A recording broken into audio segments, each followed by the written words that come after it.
दोस्तों, एक घर में से बहुत ही गंदी बदबू आ रही थी। उस बदबू के कारण पूरा पड़ोस परेशान था। सभी लोग हैरान थे कि यार देखें तो सही इस घर में ऐसा क्या हुआ है। लेकिन किसी की भी हिम्मत नहीं हो रही थी कि आखिर उस घर में जाया कैसे जाए। दोस्तों, वो लोग अब जैसे तैसे उस घर में जब झांक कर देखते हैं तो उनको घर में कोई भी दिखाई नहीं पड़ता है। दोस्तों, वो जो घर है उसका जो दरवाजा है वह अंदर से बंद है। और दोस्तों, अब दरवाजा अंदर से बंद होने के कारण किसी की हिम्मत थोड़ी ही है जो उस घर का दरवाजा तोड़े। अब दोस्तों, वो लोग घबरा कर पुलिस को बुलाते हैं। और दोस्तों, जब पुलिस मौका वारदात पे पहुंचती है तो पुलिस अब उस घर के दरवाजे को तोड़ती है। दोस्तों, जैसे ही घर का दरवाजा तोड़ा जाता है तो पुलिस अंदर घुसती है और छानबीन कर रही होती है।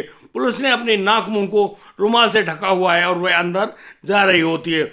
दोस्तों, वहां अंदर वह लोग देखते हैं कि किचन में एक लड़की जो कि जली हुई अवस्था में पड़ी हुई है, उसका शरीर बहुत ही बुरी तरीके से सड़ रहा है। दरअसल उस लड़की का चेहरा हाथ पैर पहचानने में नहीं आ रहे हैं। वहां पर क्या हुआ है दोस्तों, पुलिस बड़ी ही गहराई से अब जांच कर रही होती है कि यहाँ पर क्या है, और उस सब को उठाकर अब पोस्टमार्टम के लिए उसको भिजवाते हैं। दोस्तों, पुलिस अब बाहर आकर भी पूछताछ कर रही होती है तो पुलिस के सामने एक बेहद चौंका देने वाला मामला सामने आता है। पड़ोसी हैं वो बताते हैं कि इस घर में पायल भाटी नाम की एक लड़की रहा करती है। पायल भाटी के माता पिता ने करीब 6 महीने पहले आत्महत्या कर ली थी। और दोस्तों, इसी वजह से अब ये जो लड़की पायल है ये बहुत ही ज़्यादा दुखी और परेशान रहती थी। ना जाने क्यों उसके साथ क्या हुआ है, क्या कंडीशन है। और दोस्तों, अब यहाँ पर जब पुलिस और भी गहनता से छानबीन कर रही होती है तो पुलिस को एक सुसाइड नोट मिलता है। और दोस्तों, जैसे उस नोट को देखती है पुलिस तो पुलिस बहुत ही ज़्यादा हैरान रह जाती है। दोस्तों, आखिर क्या था उस सुसाइड नोट में, कौन था उस हत्या का जिम्मेदार, कैसे वह सुसाइड या आत्महत्या थी, मालूम नहीं। लेकिन दोस्तों, पूरी बात को जानने के लिए आप बने रहिए मेरे साथ इस वीडियो में अंत तक। नमस्कार, आदाब, सत श्री अकाल दोस्तों, स्वागत है आपका हमारे यूट्यूब चैनल किस्से क्राइम के। और दोस्तों, आपसे वही प्यार भरी गुजारिश, आगे बढ़ने से पहले हमारे चैनल को सब्सक्राइब करना, नोटिफिकेशन की बेल को दबाना बिल्कुल मत भूलिएगा। दोस्तों, आज का बेहद ही हैरान कर देने वाला मामला सामने आया है दादरी नोएडा से। दोस्तों, उत्तर प्रदेश में जहां नोएडा बहुत ही ज़्यादा ऊंचे कीर्तिमान स्थापित करने में लगा हुआ है। दोस्तों, अब तो सभी को रोजगार भी मिलने लगा था।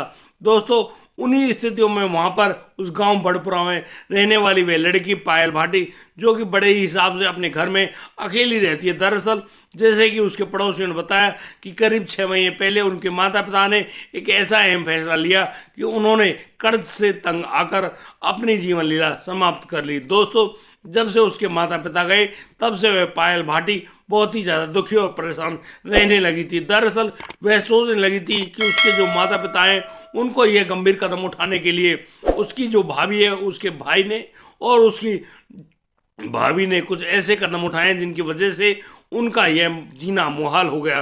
और बस उसी कर से तंग आकर उनके माता पिता ने अपनी जीवन लीला समाप्त कर ली। दोस्तों, जिस प्रकार से यह कांड वहां पर हुआ, अब पायल भाटी मन ही मन सोचने लगती है कि वह जरूर एक ना एक दिन अपने माता पिता का बदला अवश्य लेगी। दोस्तों, जैसे कि आप जानते हैं, ये जो घटनाएं जैसे क्राइम से जुड़ी हुई घटनाएं, इनको देखने के लिए GTV चैनल्स वगैरह बहुत हैं टीवी पर, उनको लोग देखा करते हैं। और तो और हमारी और बहुत सारे चैनल्स ऐसे हैं यूट्यूब पर जहां पर इन घटनाओं को देखा जाता है। कुछ लोग तो इन घटनाओं से डरकर अपने आप को सुधार लेते हैं और कुछ लोग यहाँ से कुछ ऐसी शिक्षा ले लेते हैं, फिर उसी के मुताबिक वही काम करने लगते हैं। एक दिन पायल भाटी जब अपने कमरे में बैठी होती है तो वह देखती है कि यहाँ पर एक एपिसोड आ रहा है। और दोस्तों, उस एपिसोड को देखकर पायल भाटी के दिमाग की बत्ती सी जल जाती है। वह अब यहाँ पर अपने प्रेमी अजय ठाकुर को बुलाती है। दोस्तों, अब यहाँ पर जैसे अजय ठाकुर आता है, अजय ठाकुर उस घर में आकर अपनी प्रेमिका के साथ बड़े ही अच्छे ढंग से बैठता है। दोस्तों, यहाँ पर वह जो पायल भाटी है बहुत ही अच्छी प्लानिंग साजिश समझाती है उस अजय ठाकुर को। और दोस्तों, उसके बाद अब वह जो समझाने के बाद उन दोनों के बीच में शारीरिक संबंध कायम होते हैं। और दोस्तों, अब यह जो अजय ठाकुर है वह पायल भाटी को अपने साथ लेकर वहाँ से रवाना हो जाता है। दोस्तों, अब जो पुलिस जहां एक और उस सब के निरीक्षण में जुड़ी हुई थी, अब पुलिस ने मान लिया था कि यह पायल भाटी का ही सब है। दोस्तों, यहाँ पर पायल भाटी का भाई होता है अरुण। अरुण जो कि अपने ससुराल में रहा करता है अपनी पत्नी स्वाति के साथ, यहाँ पर वह सोचता है कि शायद उसकी बहन ने यहाँ पर सुसाइड कर लिया है। लेकिन दोस्तों उस सुसाइड नोट में यह भी लिखा होता है कि उनके जो माता पिता ने और उस लड़की ने जो यह सुसाइड किया है, क्योंकि इसका जो चेहरा है वह गर्म तेल की वजह से जल गया था, वह कहीं पर अपना चेहरा भी नहीं दिखा पाएगी और उसका जीना बहुत ही मुश्किल हो गया है। वह अपने हाथ के नस काट कर अपनी जान दे रही है। लेकिन दोस्तों पुलिस इस प्रकार की बातों को देख तो लेती है उस सुसाइड नोट में, लेकिन वह निश्चित नहीं कर पा रही है दरअसल यहाँ पर हुआ क्या है और यहाँ पर यह करना क्या चाहती थी। दोस्तों पुलिस अब उस लड़की के शव को देना तो चाहती है उसके भाई अरुण को, लेकिन अरुण उस लड़की के शव को लेने से इनकार कर देता है और कहता है कि इसका आप ही कोई अंतिम संस्कार कर दीजिएगा, क्योंकि अरुण बहुत ही जल्दी उस घर से अलग हो गया था। अरुण अब उन माता पिता अपनी बहन को अपनी बहन नहीं मानता था और बस अपने ससुराल में ही रहा करता था। दोस्तों अब तो पुलिस जहाँ छानबीन में जुटी हुई है वह पता लगा रही होती है कि आखिर ये जो लड़की पायल भाटी है ये कहाँ पर काम करती थी। दोस्तों पुलिस को बहुत ही जल्दी जानकारी मिल जाती है कि यह एक वैन हुसैन के जो शोरूम होता है वहाँ पर काम किया करती है। और दोस्तों अब यहाँ से पुलिस बहुत सारी छानबीन करने में जुटी हुई होती है, लेकिन उस अरुण से उसकी बहन पायल भाटी का जो नंबर है उसके बारे में जानकारी जुटा लेती है। दोस्तों अब जैसे उस नंबर की सीडीआर रिपोर्ट निकाली जाती है, अब तो पुलिस के सामने एक ऐसा नंबर निकल कर आता है, वह नंबर होता है अजय ठाकुर का। और दोस्तों जब पुलिस उस अजय ठाकुर को पूछताछ के लिए पुलिस थाने बुलाती है तो यहाँ पर अजय ठाकुर बहुत सारी बदली बदली बातें करने लगता है। दोस्तों अब पुलिस को जो शक था वह सच साबित होने लगता है। अब अजय ठाकुर से जब पूछताछ की जाती है तब जाकर पता चलता है कि अजय ठाकुर ने पायल भाटी के साथ कुछ ऐसी खतरनाक प्रक्रिया को अंजाम दिया जिसे जानकर वह हैरान रह जाओगे। दोस्तों दरअसल अजय ठाकुर और जो पायल भाटी ने उस दिन वह एपिसोड देखा था उसमें से कुछ ऐसा सीखा था कि यदि वह इस प्रकार के इस केस को बनवाएगी तो शायद उनके ऊपर जो 5 लाख का कर्ज है जो कि अरुण की शादी में लिए थे, उसके माता पिता ने उनके दबाव में आकर उन्होंने जैसे अपनी जीवन लीला समाप्त कर ली, बस ऐसे ही वह सुसाइड का नाटक करेगी और वह अपने प्रेमी जो अजय ठाकुर है उसके साथ भाग जाएगी। दोस्तों इसी प्रकार से वो अपने बराबर की कदकाठी की लड़की को ढूंढने लगे थे। दोस्तों वह जो लड़की है पायल भाटी वह एक लड़की से दोस्ती करती है। वह लड़की होती है हेमा चौधरी। हेमा चौधरी बिल्कुल उसी की तरह दिखाई देने वाली, कदकाठी वगैरह बॉडी में बिल्कुल सेम थी। और दोस्तों उनकी दोस्ती होने के बाद अब तो वह जो पायल भाटी है वह अपनी उस लड़की दोस्त यानी कि हेमा चौधरी को अक्सर अपने घर पर बुलाया करती थी। दोस्तों एक दिन जब वह उस हेमा चौधरी को अपने घर बुलाती है तो एक नशीली दवा को चाय में मिलाकर उस लड़की हेमा चौधरी को पिला देती है। दोस्तों हेमा चौधरी ने जैसे वह चाय पी अब तो वह वहीं पर बेहोश होकर गिर जाती है। दोस्तों हेमा चौधरी जब गिरती है तो बस अब यहाँ पर वह जो लड़की यानी कि पायल भाटी है उसका गला घोंटकर हत्या कर देती है और उसके बाद उसके चेहरे और छाती वगैरह पर वहाँ से गर्म खोलते हुए उस तेल को उसके ऊपर डाल देती है। दोस्तों जिससे कि उसका चेहरा पहचान में ना आने पाए और उसके बाद वह उस लड़की के हाथ की नस भी काट देती है, जिसकी वजह से वहाँ पर बहुत सारा खून फैल गया था। दोस्तों जिस प्रकार से अजय ठाकुर इस पूरे प्लान को बता रहा होता है अब तो अजय ठाकुर से और पूछताछ की जाती है कि वह लड़की पायल भाटी कहाँ पर मिलेगी।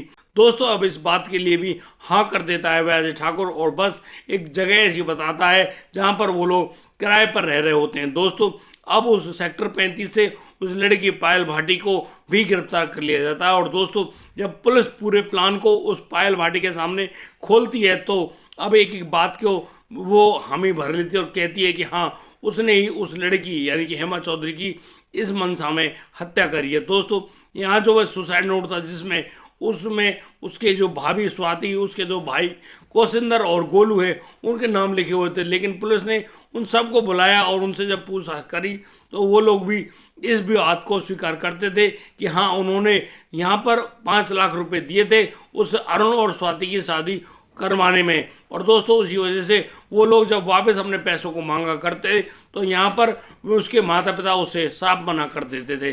दोस्तों अब यहाँ पर उस लड़की यानी कि पायल भाटी ने एक ऐसे प्रोग्राम को देखकर अपने दिमाग में ऐसी साजिश रच डाली जिसकी वजह से एक लड़की को जिसका कोई भी दोष नहीं था उसको जिंदगी से हाथ धोना पड़ गया। दोस्तों हम लोग ऐसे घटनाक्रम को बहुत सारे खुले माहौल में बताते हैं। लेकिन दोस्तों, हम आपसे अभी भी हाथ जोड़कर विनती करते हैं कि ऐसे घटनाक्रम को अपने जीवन में कभी भी ना दोहराएं। दोस्तों, उस अजय ठाकुर और उस पायल भाटी को अब उम्र कैद की सजा हो गई है और वह जीवन भर उस जेल में ही सड़ने वाले हैं। दोस्तों, जिस प्रकार से लोग इस प्रकार के गलत कार्यों को करते हैं, दोस्तों उनको उनका परिणाम अवश्य भुगतना पड़ता है। दोस्तों, इस पूरे घटनाक्रम को सुनाने का उद्देश्य यह नहीं कि किसी को परेशानी या किसी के दिल को ठेस पहुंचाई जाए। दोस्तों, इस पूरे घटनाक्रम को बताने का अर्थ यह होता है कि हमेशा बुरे काम का बुरा नतीजा ही होता है।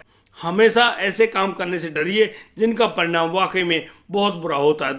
और दोस्तों, हमारा उन सभी सब्सक्राइबर्स, सभी व्यूअर्स से बहुत बहुत धन्यवाद जो उन लोगों ने हमारे चैनल को देखकर, जिन लोगों ने हमको इतना सारा प्यार दिया है और लगातार प्यार दे रहे हैं। दोस्तों, आपका बहुत बहुत धन्यवाद। आज के लिए सिर्फ इतना ही।